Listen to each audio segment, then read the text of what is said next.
बहुत सारी confusion perquisite और अलाउंस में लेके हो जाती है स्टूडेंट्स को, क्योंकि दोनों को एक जैसा ही लगता है, बट आप प्रैक्टिकली अगर सोचेंगे तो दोनों एक जैसे नहीं है, दोनों में बहुत सारे डिफरेंस है। तो सबसे पहले परक्यूजिट को आज हम शुरू करने से पहले हम अलाउंस और परक्यूजिट के बीच का डिफरेंस ही बता देते हैं। तो एक बार यहाँ पे देख लेते हैं, फिर उसके बाद उसका डिफरेंस को पूरा एक्सप्लेन करेंगे। तो परक्यूजिट अगर कोई भी एक्स्ट्रा बेनिफिट हो, कोई भी extra benefit in addition to salary, if you are getting, if an employee is getting extra benefit, that will be called perquisite। तो अलाउंस में भी यू कैन आंसर, अलाउंस में भी तो एक एक्स्ट्रा ही मिलता है ना सैलरी के अलावा, कि अपना इतना अलाउंस आपको मिल गया टू मीट सम पर्टिकुलर कुछ भी एक्सपेंस है उसको मीट करने के लिए। हाँ, वो भी वैसे ही होता है, तभी तो कंफ्यूजन होता है। तो परक्विजिट में कोई भी एडिशनल बेनिफिट होता है जो लीगली ड्यू रहता है सर्विस के लिए। तो नॉर्मली आज के टाइम में सैलरी पैकेज के अंदर मॉनेटरी सैलरी रहती है और परक्विजिट रहती है, जैसे हाउसिंग का। तो परक्विजिट को बेटा दो तरह से प्रोवाइड किया जा सकता है। ये परक्विजिट मॉनेटरी हो सकता है, in the form of monetary, I mean पैसे दे सकते हैं, और in the form of facility, facility भी प्रोवाइड कर सकते हैं। ठीक है, आपको जैसे घर नहीं है आपके पास, तो घर रहने के लिए घर की फैसिलिटी प्रोवाइड कर दी। मॉनेटरी, आपके पास घर नहीं है, आपको कोई बात नहीं, आपका जितना भी रेंट आप आ रहा है आप प्लीज उसका बिल दे दीजिए और उसका आप रीइंबर्स कर लीजिए। तो जो मॉनेटरी रहता है मोस्टली वो रीइंबर्समेंट के फॉर्म में होता है, रीइंबर्समेंट की फॉर्म में होता है मॉनेटरी, मॉनेटरी जो परक्यूजिट रहता है। और फैसिलिटी वाला जो रहता है उसमें आपको फैसिलिटी एक एम्प्लॉयर या कंपनी उसको फैसिलिटी प्रोवाइड कर देगी instead of giving the money. तो सबसे पहला डिफरेंस तो यही आ गया, सबसे पहला डिफरेंस तो बेटा यही आ गया कि सैलरी के अंदर जो अलावेंसेज रहते हैं they are fixed and flat amount given. आपका कितना खर्चा है, जैसे हमने एचआरए के बारे में पढ़ा है तो उसी का एग्जांपल लेके चल पढ़ते हैं। यहाँ पे लिख लेते हैं एचआरए, और यहाँ पे लिख लेते हैं rent free accommodation. Okay, rent free accommodation, इसके अंदर भी दो चीजें हैं। एक तो आपको रेंट ही दे दिया, सॉरी, आपको एक रहने के लिए हाउस ही दे दिया, ठीक है, या फिर री इम्बर्स कर दिया, री इम्बर्समेंट हो गई। ओके, तो यहाँ पे क्या होता है एचआरए के केस में बेटा, आपने पढ़ा भी है और देखा भी है, just minute suppose HRA is a fixed amount, एक फिक्स अमाउंट दी जाती है। फॉर एग्जांपल एचआरए आपको मंथली दी जा रही है कितना, लेट टेक 8K, 8,000 रुपए एचआरए दिया जा रहा है मंथली, ठीक है। But your rent, rent is कितना, रेंट है आपका 10K। तो आपका रेंट कितना आ रहा है उस चीज से एम्प्लॉयर को कोई भी फर्क नहीं पड़ रहा, उसको फर्क पड़ रहा है कि H R A this is the fix amount it has been given. But अगर यहाँ पे अगर परक्यूजिट, अगर यही एच आर ए की अगर परक्यूजिट में बात करें अलाउंस की बजाय, तो जितना भी रेंट है, जितना भी रेंट दिया है, तो रेंट कितना है 10K। तो आप एक बिल लगा दीजिए, एम्प्लॉयर बिल, एम्प्लॉयर को बिल चाहिएगा और पूरा का पूरा रीइंबर्स हो जाएगा, पूरा मतलब जितना आपका खर्चा उतना का उतना रीइंबर्स हो जाएगा। या फिर ऐसे हो सकता है कि एक अकोमोडेशन ही कंपनी प्रोवाइड कर दे, ऐसा भी तो हो सकता है, अकोमोडेशन ही कंपनी प्रोवाइड कर दे, रेजिडेंस प्रोवाइड कर दे कि आप आराम से रहो। तो कहने का मतलब ये हो गया कि जो अलावेंस रहता है उसका एक्सपेंडिचर से कोई लेना देना नहीं है, जबकि परक्यूचिट एक्सपेंडिचर पर रिलेटेड होता है। तो अलाउंस में हम यहाँ पे लिख सकते हैं irrelevant of, if irrelevant of expenses, कितना एक्सपेंस हुआ उसका कोई फर्क नहीं पड़ता, वो एक फिक्स अमाउंट देंगे, उसमें उससे ऊपर नीचे कुछ भी आपको मिलेगा नहीं। अगर आपको फायदा हो रहा है, जैसे कि यहाँ पे एचआरए आपका 8,000 था, तो कोई नहीं, आप सस्ता कोई घर ले लिया और उस घर का जो रेंट है वो 6K है रेंट, तो कोई नहीं, उस केस में भी अलाउंस की वैल्यू कम नहीं होगी, वहां पे 6K ही मिलेगा। तो ये फिक्स है, जैसे कि इसमें बताया, ये फिक्स नहीं है, ये वेरी करता है। और अगर आपने घर चेंज कर लिया और एक अच्छी सी लोकेलिटी में घर ले लिया और वहां पे 15K है, तो आपको 15K पूरा रेंट मिलेगा। और अगर रेंट की वैल्यू 5K है तो आपको 5K ही मिलेगा, कुछ भी एक्स्ट्रा आपको नहीं मिलेगा।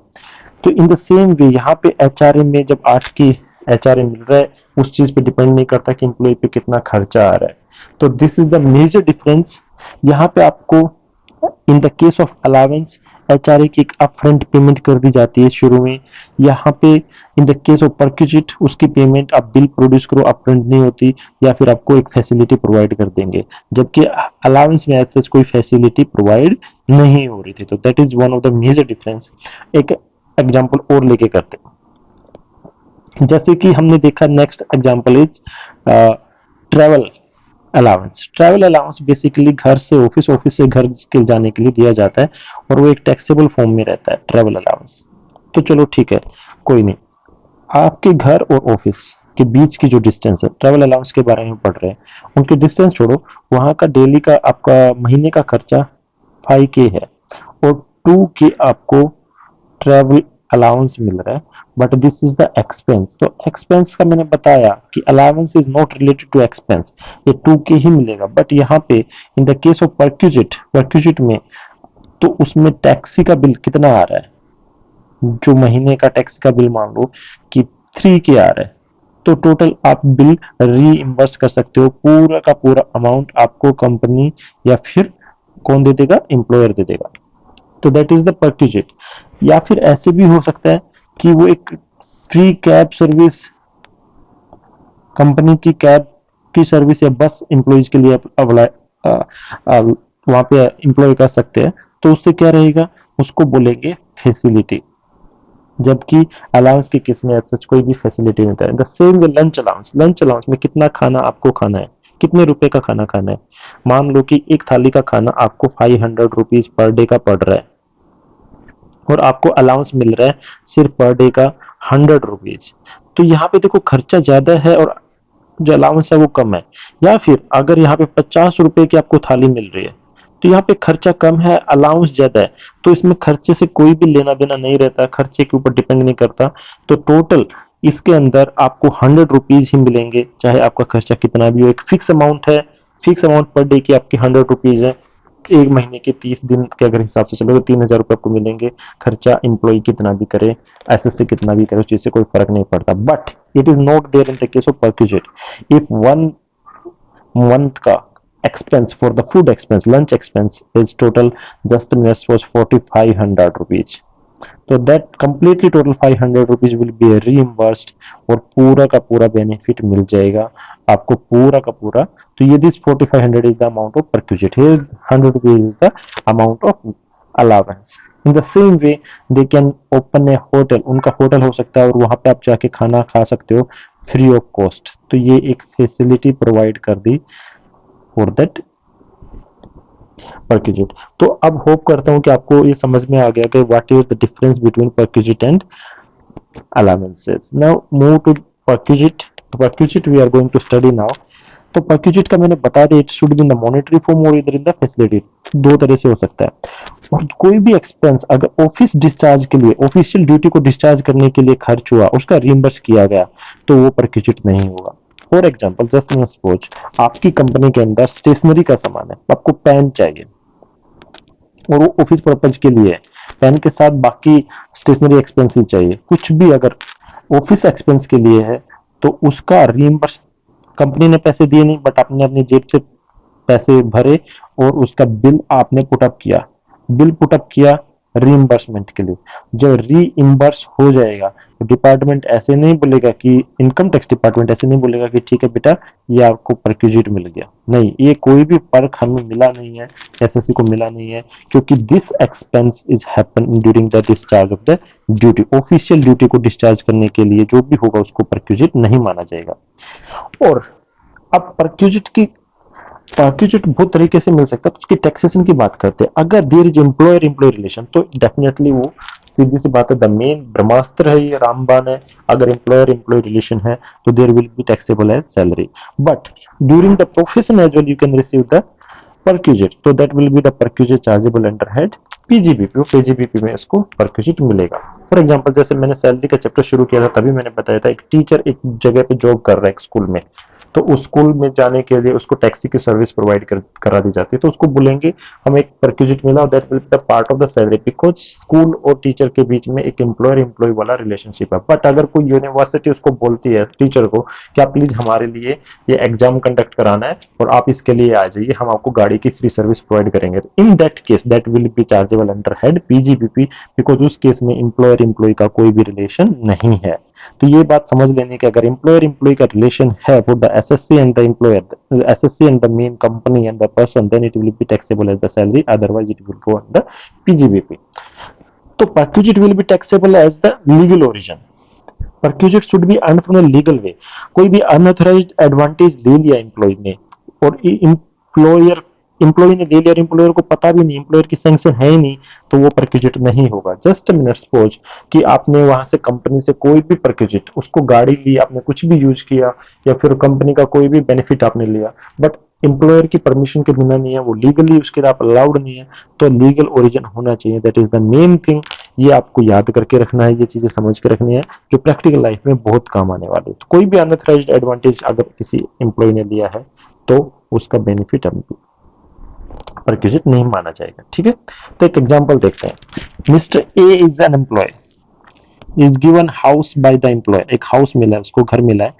On 31st 3 he is terminated from the service, 31 March 2022 को सर्विस से निकाल दिया, बट कंटिन्यू करते रहा, हाउस को ऑक्यूपाई करके रखा without the permission of the employer for 6 more months। निकालने के बाद भी, टर्मिनेट होने के बाद भी उसने 6 महीने तक घर को नहीं छोड़ा, उसके बाद उसने घर को छोड़ा था। Question arise whether the value the benefit enjoyed by him during the 6 month period can be considered as perquisite, क्या उसको परक्यूजिट माना जा सकता है ड्यूरिंग द 6 month। तो आपको सबसे पहले ध्यान रखना है कि परक्यूजिट का there should be some legal origin. और जैसे हम आज भी अगर प्रैक्टिकल लाइफ में भी देखेंगे तो उसको जॉब से निकाल दिया गया और उसके बीच में अब कोई भी एम्प्लॉयर एम्प्लॉय का रिलेशनशिप नहीं है, और उससे सबसे बड़ी बात है staying without any permission, without the permission of the employer. अगर वो परमिशन की, एम्प्लॉयर की परमिशन से स्टे कर रहा है, तो ये हो सकता है कि बाद में due to he has rendered his service there in the company, तो उसको कुछ बाद में कुछ एक्स्ट्रा टाइम के लिए just because he rendered service को मिल सकता है, but without the permission of employer, तो इसका मतलब ये हुआ कि वो परक्यूजिट नहीं माना जाएगा। Hence charge to can not be, can be, the question is क्या वो उसको सैलरी में चार्ज कर सकते हैं? It can not be done since the relationship of employer employ cease to exist on this date. However the definition of income bring the value of period enjoyed Mr. income from other sources में it will be taxable, ये income from other sources में taxable हो जाएगा।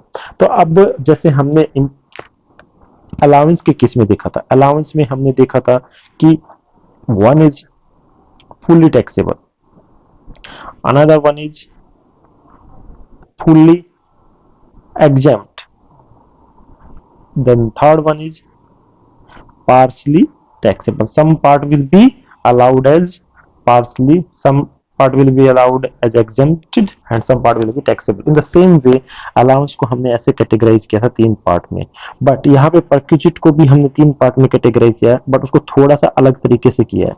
तो first part is perquisite taxable in the case of all employ, कोई भी employ रहे उसके केस में पूरा का पूरा परक्यूजिट टैक्सेबल रहेगा। Tax free perquisite in case of all employ, ये तो समझ में आ गया, ये तो पूरा टैक्सेबल, ये टैक्स फ्री एग्जेम्प्टेड, ये दो केस तो हमारे मैच हो गए, जो कि अलावेंस वाले उसके मैच के जो अलाउंस के जो टाइप्स थे उसमें। बट एक इसमें थोड़ा सा अलग है, that is the specified employ.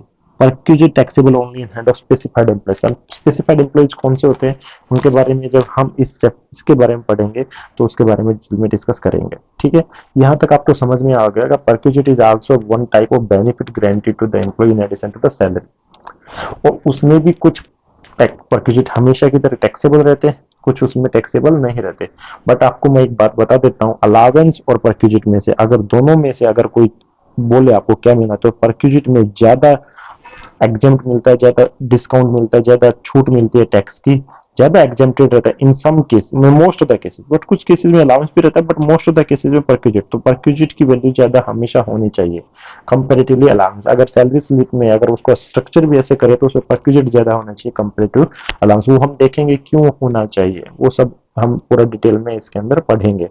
तो आज हम पढ़ने वाले हैं perquisite taxable in the case of all the employ, जो भी टैक्सेबल है तो the first one is rent free accommodation.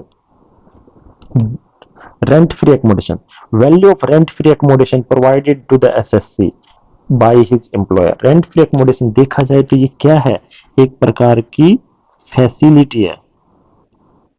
ठीक है, दिस इज द फैसिलिटी, एक प्रकार की फैसिलिटी प्रोवाइड कर दी बेटा कि आपको रेंट फ्री एकोमोडेशन मिलेगा. Okay, got it. Next, concession in rent. Rent की मान लो कि उसका जो रेंट था वो 10K था, बट आपको बोला कि आप सिर्फ 3K ही दीजिए, तो 7K का कंसेशन मिल गया. तो यहाँ पे भी value in the concession in the accommodation provided by SSC, देखा जाए तो एक प्रकार की फैसिलिटी ही प्रोवाइड करी है, बट उसमें कुछ आपसे चार्ज किया गया. ये बात एक ध्यान रखने की है कि उसमें कुछ चार्ज किया है. तो एक फैसिलिटी प्रोवाइड करी आपको और उसमें कुछ अमाउंट चार्ज कर लिया. Payment by the employ in respect of an obligation of the, मान लो एम्प्लॉय का कुछ इलेक्ट्रिसिटी बिल है, इलेक्ट्रिसिटी बिल है और ये एम्प्लॉय भरेगा. अगर तुम्हें कहीं पे जॉब मिल जाती है और वहां पे आपको रहने के लिए मिलता है तो इलेक्ट्रिसिटी का बिल आएगा, वही भरेगा. एम्प्लॉयर बोलेगा नहीं बेटा, तुम हमारे बहुत खास एम्प्लॉय हो, मैं ही भर देता हूं तुम्हारे केस में. तो कोई भी ऑब्लिगेशन, एम्प्लॉय की कोई भी obligation in respect of any obligation employ, अगर पेमेंट एम्प्लॉयर कर दे तो वो भी तो परक्यूजिट हो गया ना, वो भी तो एक बेनिफिट ही हो गया ना बेटा. हाँ correct sir, you are right. तो amount paid by employer in respect of any obligation, तो देखा जाए तो ये फैसिलिटी नहीं है, ये मॉनेटरी परक्यूजिट है. Monetary perquisite. देखो, एक एग्जांपल के थ्रू समझाने की कोशिश करी है, आप इसको ध्यान से देखना. ठीक है, if a domestic servant is engaged in by an employee and employer reimburse the salary, एक एम्प्लॉय को ने एक डोमेस्टिक सर्वेंट को लगाया और उसकी सैलरी किसने दे दी, एम्प्लॉयर ने. देखा जाए तो ये किसकी हेडेक थी, सैलरी देने की सर्वेंट की, वो एम्प्लॉय की हेडेक थी, बट दे दी किसने, एम्प्लॉयर ने. एम्प्लॉयर ने पूरी सैलरी रिइंबर्स कर दी. तो इस केस में जो ऑब्लिगेशन था एम्प्लॉय का वो डिस्चार्ज कर दिया गया एम्प्लॉयर ने. This perquisite will be covered under section, तो ये एक टाइप ऑफ परक्यूजिट हो गया. It become an obligation which the employee would have discharged even if the employee did not reimburse. अगर employee reimburse भी नहीं करता तो भी employee को पे करना पड़ता, बट बेटर उसकी कंपनी ने, उसके employer ने उसको reimburse कर दिया. तो एक टाइप है किसी और का obligation, किसी employer का, employee का obligation किसने पे किया, employer ने. तो देखा जाए तो ये भी क्या है, एक monetary. Amount paid by employer directly or indirectly to effect an assurance on the life of the SSC. SSC की लाइफ के ऊपर एक इंश्योरेंस करा दिया, लेकिन उसमें एक बात ध्यान रखने वाली, amount payable by the employ directly और indirectly to assurance of the life, to contract for an annuity, annuity के लिए, to effect contract for an annuity. But ये इसमें ध्यान रखना है कि ये पेमेंट ना आरपीएफ को नहीं होनी चाहिए, सुपर एन्युएशन फंड के लिए नहीं होनी चाहिए, डिपॉजिट लिंक इंश्योरेंस फंड के लिए नहीं होना चाहिए, जो मिसलेनियस प्रोविडेंट फंड है उसके लिए नहीं होना चाहिए, एम्प्लॉयज प्रोविडेंट फंड के अंदर और मिसलेनियस प्रोविजन एक्ट के अंदर. लेकिन यहाँ पे कुछ स्कीम है, जैसे group annuity scheme, employ state insurance scheme, fidelity insurance scheme. Fidelity insurance scheme क्या होती है ना बेटा, जैसे कोई एम्प्लॉय ऑनेस्ट रहते हैं, उनको maybe whatever the reason, due to financial reason, due to their character और सम करप्शन और डिसऑनेस्ट, उनकी वजह से अगर कोई भी कंपनी को लॉस होता है तो उस कंपनी के लॉस को बचने के लिए, भरपाई करने के लिए एम्प्लॉयर क्या करता है, एक फिडेलिटी इंश्योरेंस स्कीम. आजकल के टाइम बहुत ही ज्यादा इंश्योरेंस स्कीम चली हुई है, जिनमें one of them is Fidelity insurance scheme, under which insurance premium is paid by the employer on the behalf of him, but such payment are not regarded as perquisite in the view of the, तो इनको भी हम perquisite नहीं मानते. ठीक है, लेकिन बाकी तो इसका मतलब ये हो गया कोई भी इंश्योरेंस का, कोई भी इंश्योरेंस का, लेकिन इंश्योरेंस के अंदर RPF, approved superannuation fund, deposit link insurance और ये इनको छोड़ के बाकी सब अगर उसने कुछ पेमेंट करी है एम्प्लॉयर ने एम्प्लॉय के लिए, तो that will be called as perquisite. And that perquisite is which part of the perquisite, that is taxable perquisite. तो रेंट फ्री एकोमोडेशन भी टैक्सेबल है, कंसेशन इन द रेंट में भी टैक्सेबल है. तो उसका मतलब ये हुआ कि आरपीएफ वाला, सुपर एन्युएशन फंड और डिपॉजिट, ये वाला टैक्सेबल नहीं है, लेकिन इसमें भी कुछ एक लिमिट रहती है, वो हम आगे देखेंगे. ठीक है, तो इसके बाद स्पेसिफाइड इक्विटी और स्वीट इक्विटी शेयर्स अलॉटेड और ट्रांसफर्ड बाय द एम्प्लॉयर, कुछ स्पेसिफाइड सिक्योरिटी शेयर्स आपको अलॉट कर दिए, एम्प्लॉय को अलॉट कर दिए, तो उसको भी हम परक्यूजिट मान लेंगे। बट उनकी अमाउंट, एक बात आपने सोची है, आप पढ़ तो रहे हैं हम लोग कि रेंट फ्री एकोमोडेशन कि सर ये परक्यूजिट है, बट इसमें पता कैसे चला, इसमें पैसे तो दिए ही नहीं, कुछ अमाउंट थोड़ी ना दिए, ये रेंट फ्री एकोमोडेशन दे दिया तो कितना परक्यूजिट, 5,000, 2,000, 10,000, 15,000, 20,000 कितना है, तो उसके लिए एक मतलब valuation, valuation of perquisite, perquisite की वैल्यूएशन करनी पड़ेगी। तो उस परक्यूजिट की वैल्यूएशन करने के लिए हमारे पास एक पूरा टाइम लगेगा। सबसे सैलरी चैप्टर का सबसे लंबा टॉपिक परक्यूजिट है और सबसे इंपॉर्टेंट भी है, बट अगर इसको आप वन बाय वन करके समझोगे तो बहुत ही इजी है, इंटरेस्टिंग है, और उसको प्रैक्टिकल लाइफ में आप अगर खुद को एम्प्लॉय की जगह पे, एसएससी की जगह खुद को प्लेस करके रखोगे तो ये बहुत इजी हो जाता है समझने के लिए। अदरवाइज अगर आपने सीधा इसको रट्टा मारने की कोशिश की, रटने की कोशिश की, तो ये भूल जाओ, आप एक बार रट तो लोगे लेकिन उसके थोड़े दिनों के बाद ये सब गायब हो जाएगा, भूल जाओगे, आपको कुछ भी फायदा नहीं होगा। इसलिए उसको पूरा अपने जो प्रैक्टिकलिटी के हिसाब से समझ के चलो। अब मुझे एक बात बताइए, देखो रेंट फ्री एकोमोडेशन है तो कई बार क्या होता है, कंपनी के पास एकोमोडेशन होते नहीं, वो हायर कर लेते हैं किसी से, किसी और आदमी से हायर कर लेते हैं, और एक बिल्डिंग जो उन्होंने एम्प्लॉय को दी है और उसमें क्या रहता है, वो हायर की होती है 10K की, वो कंपनी खुद दे रही होती है, एम्प्लॉय नहीं दे रहा था, तो इसका मतलब परक्यूजिट की वैल्यू कितनी आ गई बेटा, 10K आ गई, सिंपल एज इट इज। लेकिन ये तो सिंपल है, लेकिन दिक्कत तब आती है जब वो बिल्डिंग खुद एम्प्लॉय की ही, एम्प्लॉयर की ही होती है, एम्प्लॉयर की ही बिल्डिंग होती है, तब कैसे उसका वैल्यूएशन करेंगे वो एक देखना पड़ेगा।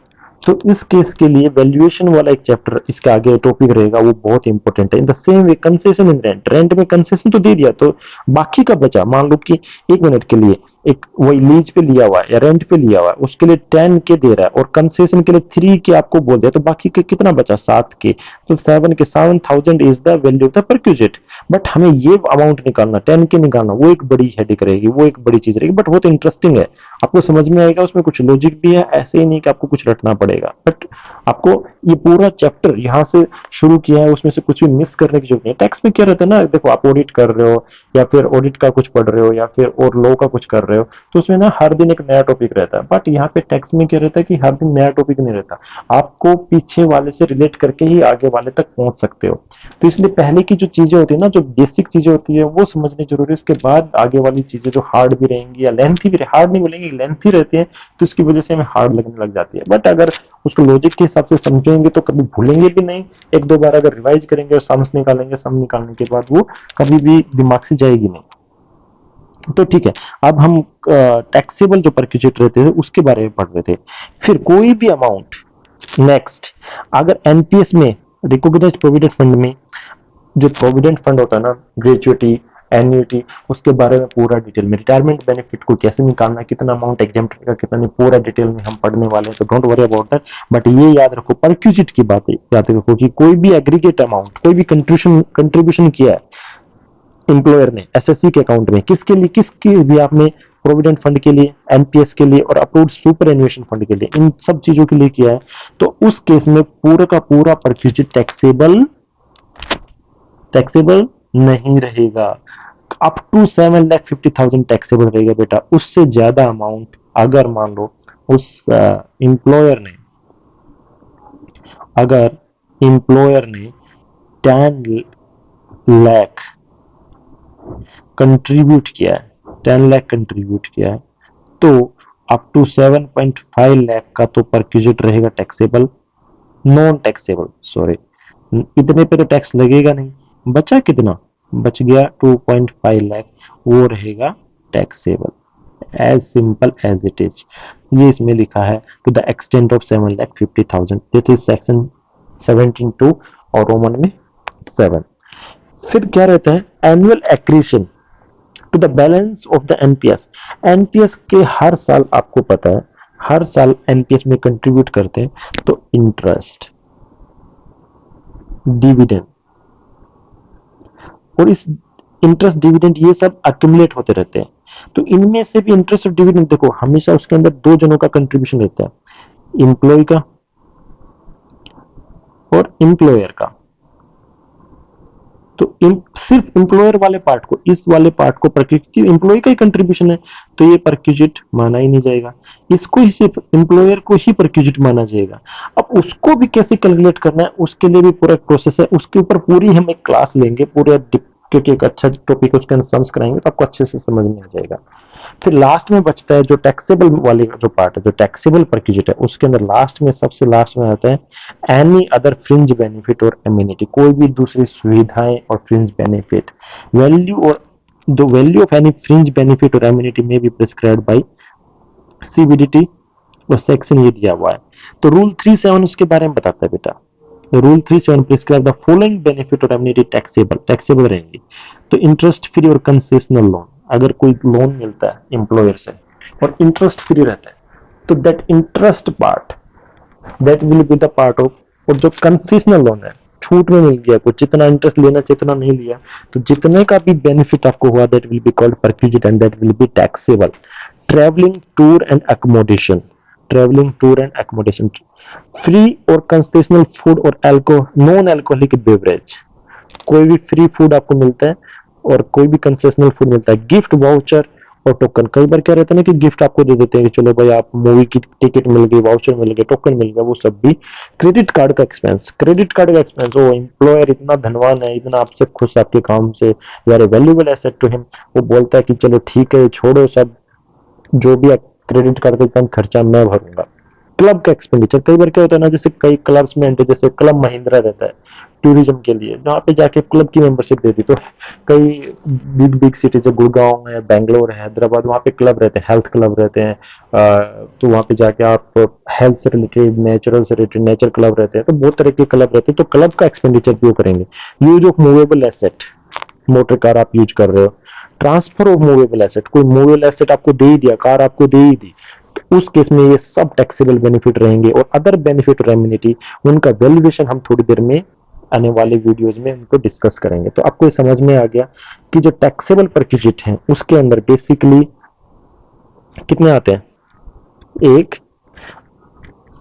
2 3 4 5 6 7 और ये लास्ट में 8।